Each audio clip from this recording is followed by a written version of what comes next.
I think when we think of intercourse or sex, we specifically attribute it with predominantly cis straight couples, that it is a P and a V and that is it.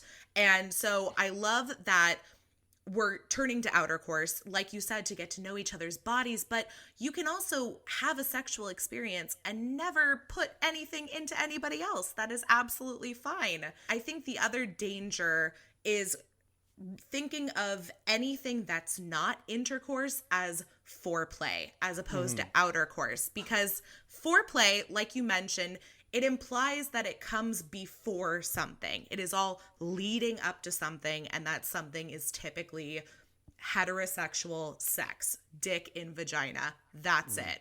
So if we can think of it more as outer course, and Billy and I are going to touch on all the many different ways that you can try outer course, then I think you're going to maybe even surprise yourself, as well as find some great ways for you and your partner to play around in ways you didn't even think about before. Yeah. And there's also the, there's also the assumption that something that isn't PIV sex is less serious. Right.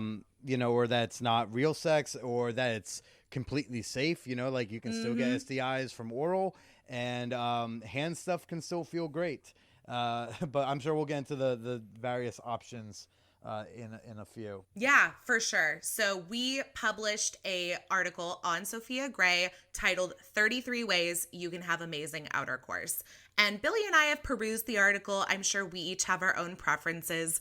Billy, do you have any favorite outer course techniques you'd like to share? How about you define what outer course means to you? Is it just anything that's not PIV, or is it anything that's not penetrative at all? For me, outer course is any sex act that doesn't involve vaginal or anal intercourse, because I definitely don't want to keep it strictly heteronormative. Sure. Then eating pussy is my favorite of those. There you go. Okay, good. I'm sure a lot of women will be pleased to hear that.